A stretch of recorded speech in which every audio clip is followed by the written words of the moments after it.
नमस्कार दोस्तों, रेलवे की पाठशाला पर आपका स्वागत है। दोस्तों, रेलवे भर्ती परीक्षाओं के लिए रेलवे बोर्ड का एक बड़ा फैसला यहाँ पर आया है। दोस्तों, रेलवे बोर्ड ने निर्णय लिया है कि रेलवे में अब कोई रिप्लेसमेंट डीवी नहीं आएगी। रिप्लेसमेंट पैनल यहाँ पर जारी नहीं किया जाएगा और ये होगा लेवल 1 से ऊपर की जो पोस्ट है उनके ऊपर। तो चलिए जानते हैं कि रिप्लेसमेंट पैनल आखिर होता क्या है और इसको अगर ख़त्म कर दिया तो इससे जो है क्या नुकसान यहाँ पर होने वाले हैं। क्या यहाँ पर डॉक्यूमेंट वेरिफिकेशन जो यहाँ पर आता है, नई लिस्ट आती है कट ऑफ को डाउन करके, उस पे कोई इसका प्रभाव पड़ेगा? तो चलिए जानते हैं इसके बारे में। तो यहाँ पर दोस्तों आप ये ऑफिशियल नोटिस यहाँ पर देख सकते हैं मिनिस्ट्री ऑफ रेलवे का। यहाँ पर जो सभी जनरल मैनेजर हैं ऑल जोनल रेलवेज़ के प्रोडक्शन यूनिट्स के और चेयरपर्सन हैं सभी जो आरआरबी के, उनको यहाँ पर दोस्तों इंस्ट्रक्शन दिए गए हैं। और यहाँ पर आप देख सकते हैं सब्जेक्ट में recruitment of group C staff in level 2 and above of 7 CPC on Indian railway modification of criteria of replacement panel. तो यहाँ पर बताया गया है कि जो ग्रुप सी के अंदर लेवल 2 या उससे ऊपर की जो भी यहाँ पर भर्ती आती हैं उनमें जो रिप्लेसमेंट पैनल का जो क्राइटेरिया है उसमें दोस्तों बदलाव किया गया है।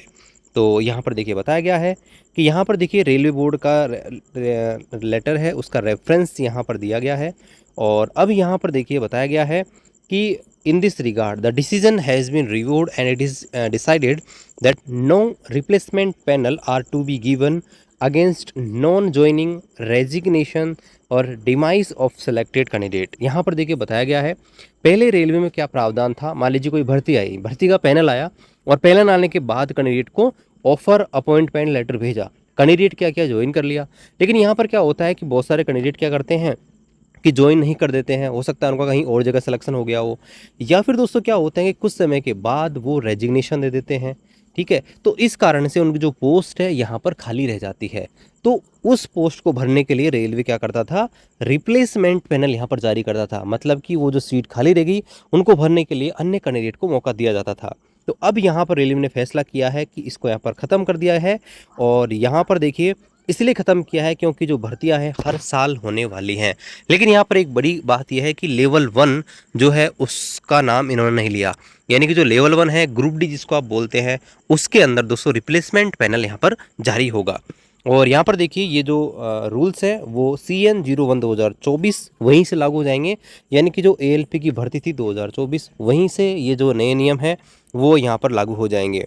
और यहाँ पर एक और चीज़ बता रखी है कि और यहाँ पर देखिए एक और बदलाव यहाँ पर किया गया है कि पहले यहाँ पर कुछ स्टैंड बाई कैंडिडेट बचे हुए हैं। जैसे कि यहाँ पर CN01 2018 यानी कि ALP 2018 भर्ती है, उसके कुछ कैंडिडेट हैं जो स्टैंड बाई है। स्टैंड बाई का मतलब क्या होता है कि जैसे मान लीजिए डॉक्यूमेंट वेरिफिकेशन के अंदर एक्स्ट्रा कैंडिडेट बुला लेते हैं, जैसे 1.5 गुना बुला लिए या 2 गुना बुला लिए, तो जितने लोगों की नीड थी उतने को ज्वाइनिंग दे दी और जो बच गए ना उनको स्टैंड बाई कहते हैं।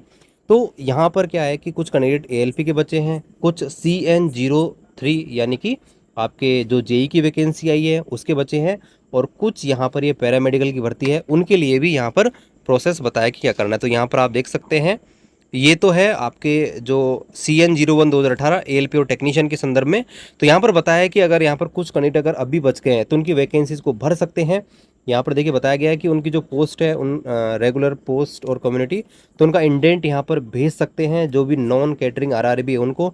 इसके अलावा जो कैंडिडेट है उनसे भी कंसल्ट यहाँ पर किया जाना चाहिए। दोबारा से अगर रीमेडिकल और दोबारा DV की आवश्यकता है तो वो भी यहाँ पर किया जा सकता है और इनकी पोस्ट को यहाँ पर भरा जा सकता है। और यहाँ पर देखिए बताया गया है कि जो पहले जो पैनल बचे हुए हैं जैसे ALP टेक्नीशियन के, JEE के और पैरामेडिकल के, उनकी डेट को एक्सटेंड कर दिया गया है और 31/12/2025 तक जो है अब उनकी पैनल की वैलिडिटी रहेगी। तो यहाँ पर ये भी कारण है कि नई भर्ती में कम भर्ती आ रही हैं क्योंकि पहले जो एक्स्ट्रा कैंडिडेट थे उनकी ज्वाइनिंग अभी तक नहीं हो पाई है। तो यहाँ पर ये बताया है कि भाई यहाँ तक जो है ये और एक्सटेंड यहाँ पर किया गया है। और अब यहाँ पर देखिए only vacancies according up to 30/6/2025। और यहाँ पर देखिए बताया गया है इट में भी please note that only vacancies जो कि 30 से 2025 तक है उनको यहाँ पर भरा जाए। और यहाँ पर आप देख सकते हैं ये प्रोविज़न है जो कैंडिडेट को बुलाया गया था पहले। यहाँ पर 50% एक्स्ट्रा कैंडिडेट को यहाँ पर बुलाए गए थे, और उनको फिर जो है रखा गया था स्टैंड बाई के रूप में। तो ओवरऑल इसको मैं समराइज करूँ तो यहाँ पर देखिए जो लेवल 2 और इससे ऊपर है यानी कि लेवल 1 ग्रुप डी को छोड़कर जो भी यहाँ पर सारी भर्ती है उनमें कोई रिप्लेसमेंट पैनल नहीं आएगा। मतलब कोई कैंडिडेट अगर नॉन ज्वाइनिंग है या बाद में मान लो जॉब छोड़ देता है, रेजिग्नेशन दे देता है, तो उसके बाद नए कैंडिडेट को मौका नहीं मिलेगा।